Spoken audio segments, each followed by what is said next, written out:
बिस्मिल्लाहिर्रहमानिर्रहीम। लाखों करोड़ों दुरूदो सलाम मोहम्मद मुस्तफ़ा सल्लल्लाहु अलैहि वसल्लम और आले मोहम्मद पर। मैं हूं उमर दराज गोंदल। जो सबसे बड़ी खबर है वो सुप्रीम कोर्ट से है। सुप्रीम कोर्ट में आज इमरान खान के दो केसेस लगे हुए थे। पहला ये था कि इमरान खान का जो उनके ऊपर फर्द जुर्म लगी थी और इमरान खान का मुकदमा खारिज कर दिया जाए, पहली इस्तदा ये थी। और दूसरे नंबर के ऊपर इमरान खान की जमानत का केस आज सुप्रीम कोर्ट ऑफ पाकिस्तान के 3 रुकनी बेंच के सामने लगा हुआ था।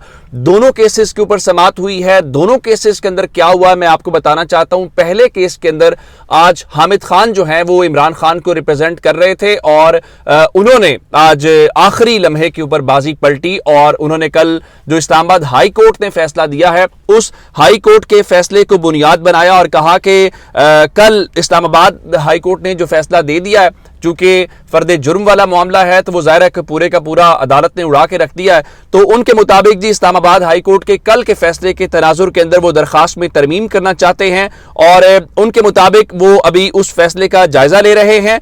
तो इस हवाले से उन्होंने अदालत से इस्तदा की कि इसके ऊपर बगैर कोई कार्रवाई किए हुए फिलहाल इस केस को मुलतवी कर दिया जाए, जिस पे जस्टिस सरदार तारिक मसूद ने कहा कि हाई कोर्ट फैसले के खिलाफ आप नई अपील दायर कर सकते हैं, जबकि जमानत का केस अपनी बारी के ऊपर सुना जाएगा। तो ये बगैर कार्रवाई जो है अदालत ने हामिद खान की दरखास्त को मंजूर किया और केस की समाअत को मुलतवी कर दिया। ये बुनियादी तौर पर जो मामला था जो इमरान खान के खिलाफ फर्द जुर्म आयद हुई और इमरान खान चाहते हैं कि उनके खिलाफ जो है इस केस को, जो साइफर वाला केस है, उसको खारिज कर दिया जाए। तो ये बिल्कुल अलग मामला था। लेकिन जो साइफर वाला मामला है वो बिल्कुल अलग है और उसके अंदर 3 रुकनी बेंच जो है उसने समाअत की और 3 रुकनी बेंच के अंदर जस्टिस सरदार तारिक मसूद जो हैं उन्होंने इस हवाले से वहां पे इस बेंच को हेड किया। जस्टिस याया अफरीदी और जस्टिस आयशा मलिक उनके साथ थे, जबकि इस जमानत वाले केस के अंदर जो सलमान सफदर हैं वो इमरान खान को रिप्रेजेंट कर रहे हैं। इस हवाले से आज एक बड़ा दिलचस्प मामला हुआ।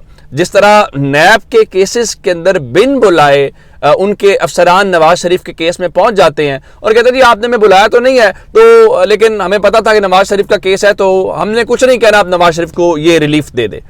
उसी तरह से आज हुआ ये कि इस्लामाबाद के अंदर सुप्रीम कोर्ट के अंदर जब इमरान खान के केस की समाअत चल रही थी तो एफआईए के जो तफ्तीशी हैं उनको अदालत ने कोई नोटिस नहीं किया हुआ था, लेकिन एफआईए के जो तफ्तीशी हैं वो बगैर नोटिस के अदालत के ऊपर पहुंचे, जिसके ऊपर इवन जस्टिस सरदार तारिक मसूद जो हैं उनको गुस्सा आ गया।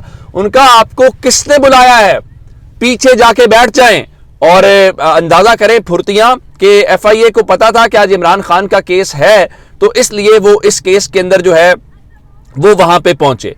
जस्टिस आयशा मलिक साहिबा जो हैं उन्होंने आज बड़ा बुनियादी सवाल उठाया। उन्होंने सलमान सफदर से पूछा कि आपका केस क्या है, आपके केस की ग्राउंड्स क्या है। उनका जी हमारा केस बड़ा सादा है और वो केस ये है, हम ये समझते हैं कि ये केस बनता ही नहीं है। जबकि एक लम्हे के ऊपर वकील सलमान सफदर ने कहा कि इमरान खान को सियासी इंतकाम का निशाना बनाया जा रहा है और उनके मौकिल की उम्र 71 साल है। तो यहां पे जैसे तारिक मसूद ने बड़ा अहम एक जुमला बोला, जो जाहिर है आगे चल के हमें वो नजर भी आएगा। उनका जब मुकदमात को सियासी तौर पे चलाएंगे तो यही होगा। इसका मतलब ये है सुप्रीम कोर्ट के सीनियर जज भी कह रहे हैं कि इमरान खान को लेके जो केसेस या चीजें हैं वो इस हवाले से सियासी तौर पे चल रही हैं। फिर जस्टिस याया अफरीदी ने बड़ा अहम नुक्ता उठाया और यह पूछा कि आप ये बताएं कि साइफर क्या एक खुफिया दस्तावेज थी या नहीं थी, जिस पे सलमान सफदर ने कहा कि देखिए डी क्लासिफाई होने के बाद वो सीक्रेट दस्तावेज नहीं थी। तो जस्टिस याया अफरीदी ने कहा कि डी क्लासिफाई होने से पहले क्या साइफर को मुलजिम ने किसी को दिखाया, तो सलमान सफदर ने कहा जी बिल्कुल भी, उससे पहले हमने उसको किसी को नहीं दिखाया। तो जस्टिस सरदार तारिक मसूद ने कहा कि आप ये बताएं कि अगर साइफर को हवा में लहरा दिया जाए, उसमें यह लिखा है, तो क्या वो इबलाग के जुमरे में नहीं आता।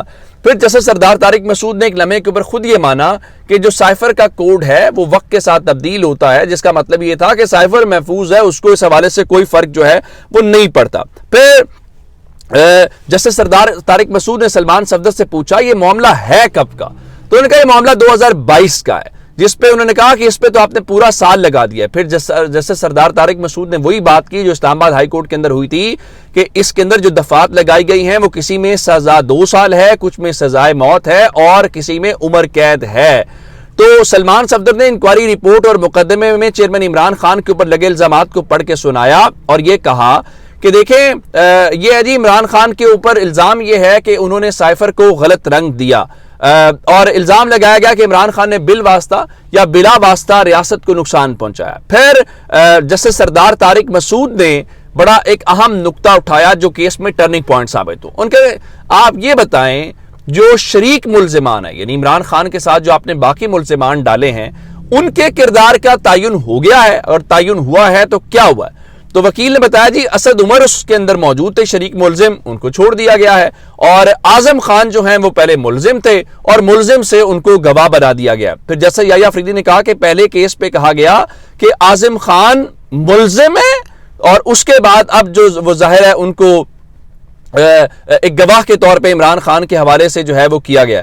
تو سپریم کورٹ نے اب اس حوالے سے کیا ہے؟ سپریم کورٹ نے کیا یہ ہے کہ انہوں نے جو عمران خان کا نقطہ ہے اس نقطے کے اوپر انہوں نے آپ یوں کہیں کہ وہاں پہ اب جو فریقین ہیں جس میں ایک تو وفاق ہے, وفاق سمیت دیگر فریقین ہیں, ان کو نوٹسز جاری کر دیے ہیں. لیکن اس میں ایک مسئلہ ہے, اس میں ایک مسئلہ یہ ہے کہ سماعت کو غیر معینہ مدت کے لیے ملتوی کر دیا گیا ہے. آج وکلا نے یہ کہا کہ آپ یوں کریں کہ اس جو اگلی تاریخ ہے اس کیس کے فکس ہونے کی وہ دے دیں. تو جس پہ جج صاحبان نے کہا نہیں, آپ اس کو اسپیشل کیس نہ بنائیں, اس کو عام کیس ہی رہنے دیں, جس کا مطلب یہ تھا کہ انہوں نے تاریخ جو ہے وہ نہیں دی. اب یہ کیس کب سنا جائے گا یہ کسی کو کوئی پتہ نہیں ہے. اچھا, دوسری جانب عمران خان کا چونکہ معاملہ ایک تو قانون کی عدالت میں ہے, پھر عوامی عدالتیں بھی اپنا کھڑاک کرتی ہیں اور عوامی عدالتوں کے جو فیصلے ہیں ان کی گرمی بھی اسلام آباد میں محسوس ہوتی ہے اور اس کی وجہ سے جو پریشانی ہے وہ بھی اسلام آباد کے اندر بہت محسوس کی جاتی ہے. اب میں اس حوالے سے آپ کو بتانا یہ چاہتا ہوں کہ حبیب اکرم صاحب نے وہ کچھ سروے کیے تھے اور وہ سروے آپ جانتے ہیں کہ ایک تو اپر دیر کے اندر تھا, لوئر دیر کے اندر تھا, چترال کے اندر تھا, اور میں نے اس کے اندر آپ کو بتایا تھا کہ کس طریقے سے پاکستان تحریک انصاف اس کے اندر اکثریت حاصل کر رہی ہے.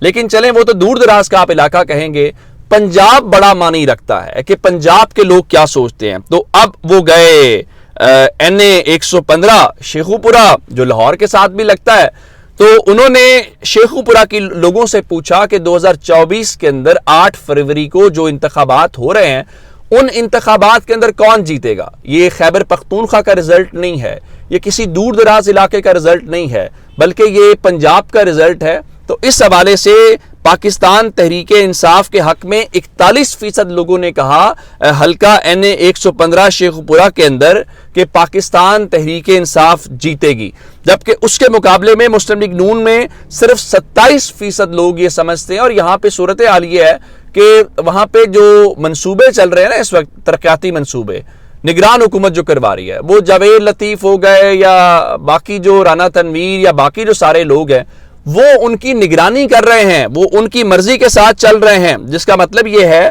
کہ وہ نگران حکومت کے منصوبے نہیں ہیں, بلکہ آپ یوں کہیے کہ وہ مسلم لیگ نون کے منصوبے بنا کے پیش کیے جا رہے ہیں.